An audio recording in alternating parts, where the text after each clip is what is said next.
Good evening, guys. About almost 1 a.m. in San Francisco right now. I'm getting a little tired, but let me just refresh some things that were going on in the world of PLB in the music scene. Because, I'm an independent musician. I'm doing this for fun, passion, maybe a career, We'll see what happens, But in a way, I am kind of a semi-pro musician in between that and a hobbyist, of course, and you remember a few nights ago, I posted on Facebook about this a few nights ago that I got an email about an offer to play a show in San Francisco at the Milk Bar and some other venues all across the Bay Area, whether it be San Francisco, Oakland, around that region, of course, with Patrick Lou Band. And if you don't really know anything about what I do or what I present,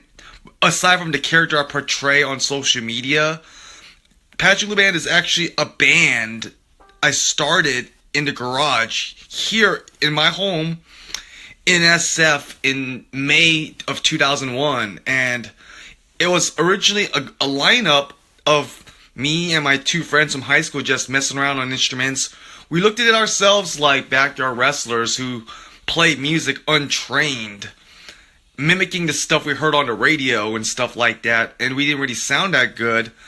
But it was most likely an intermittent kind of project until maybe 2008, because in the mid 2000s I was a part of a different local band. I don't know, I think you might have heard maybe you might have heard the songs on Spotify or my website, or our old website, which has not been updated for many years because the band no longer exists, and it wasn't until 2008 that I did Patrick Lou Band as a full-time recording kind of thing, like in this home I live in. As a musician, I always was never the type of guy to like to put too much money down to basically, get myself out there and, record songs and make records and stuff like that. Everything did come out of my own pocket, so to speak, to make this thing happen, of course. Like gear, like you see here, iMac, other gear, and but flashing forward to 2008 to 2017, it's like what I've done so far musically, aside from the 2-year hiatus in from 2013, 2014 and stuff like that, was we recorded a couple records at home in the studio here in San Francisco, my home studio, with the gear I have all around the room. Previously, when that was a different lineup of PLB from 2009 to 2012 with some friends of mine who when I used to live in Antioch, California, actually. And yeah, I mean that's where I used to record. That's where I recorded like Let It Rise and Against and Murder Bay.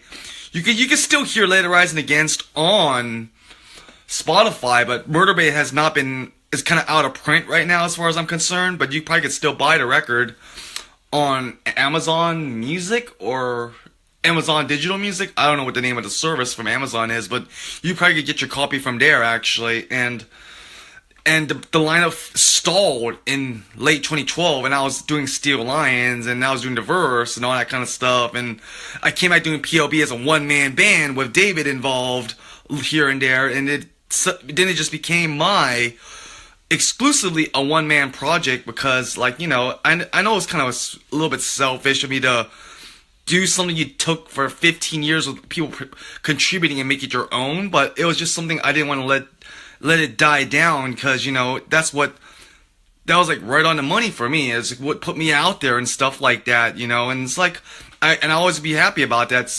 until the day I die, of course, which I don't want anything about, but going back, like flash forward to 2017, I played no, I mean, sorry to rephrase that. Oh, in 2017, just a few nights ago, I received an email from a promoter in San Francisco, actually, or East Bay Area in general, and he was offering me to play a show on June 23rd at the Milk Bar, some venue in San Francisco, and can offer me more shows in advance as well if I reach out to him and stuff like that.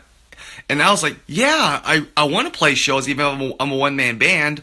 I might not have a live drummer, a full lineup, but I can always augment my studio sound with the gear I have at home, like guitars like this, my patented Boss DR2 rhythm drum machine, whatever it's called, and the guitar amp, and just get the right setup and just belt it out from there, and I was so down for it, of course, despite not having a real lineup and stuff like that, to perform these songs, because, it's going to be very tricky to perform Patrick Luban songs without a full lineup, of course, because I'm the only one doing it, and I'm only having, like, a drum machine or computer human metronome to get that little beat going, what I mean? So, other than that, like, I was really excited and stoked for it, and oddly enough, June 23rd is also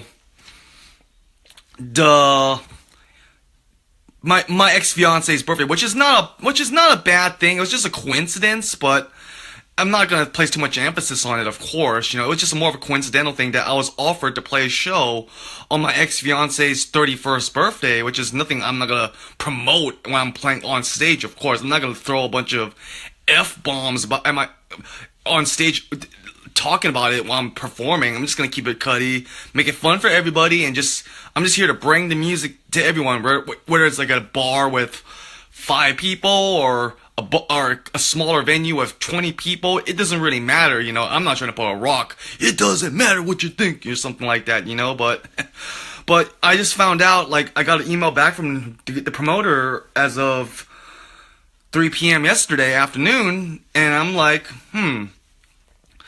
this is from a company called Afton. I might have heard of these guys before, so because I've been taking advantage of a lot in my life, not just personally but also musically as well. So I went on my computer to do a Google search, which was very smart of me, and knowing there's a lot of scams in the music industry and stuff like that, and a lot of shady shit in the music industry and stuff like that, which I'm not gonna get into.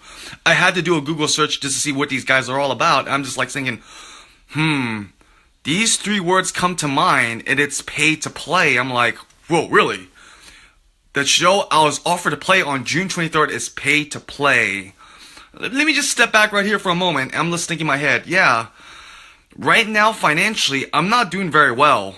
And I hate to admit that, because I made some mistakes, which we all do, of course, and people have, and there was a person who I used to date who took extreme advantage of me and stuff like that, which I'm not going to get into, because this is just about music, not my love life or anything like that. But when I look at pay to play, it's like, it's not the best thing to do when it comes to putting yourself out there or playing a show. I mean, because pay to play is one of those shady practices in the music industry where the fat cats and take your money and take advantage of young up-and-coming artists or newbies, or even experienced musicians and self-respecting bands, to sell a bunch of tickets, turn into money and all that kind of stuff, and play the show from there, and you might not get anything back in return. So I'm like, I'm not gonna really do this, honestly.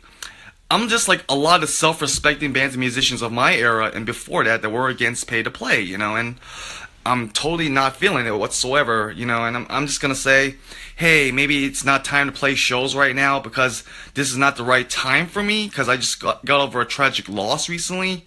But it would have been fun nonetheless to just get it out there, get the music out there to a smaller crowd, just see what I can do for 45 minutes on stage, but the problem is, pay to play is a very shady practice in the music industry. If you want to know more, just Google it, and you know what I'm talking about, actually.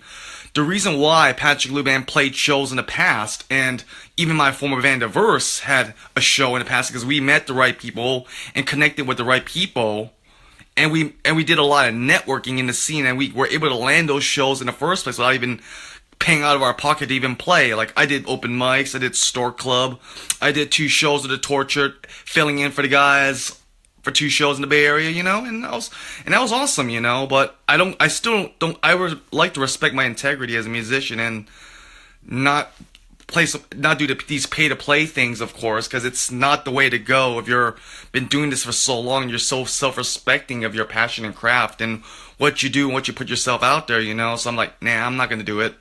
I'm not going to do it whatsoever. But even though there might not be any Patrick Luban shows soon in the future, for the time being, I'm gonna take this time away from the stage to work on my craft and my artistry and perfect what I do best.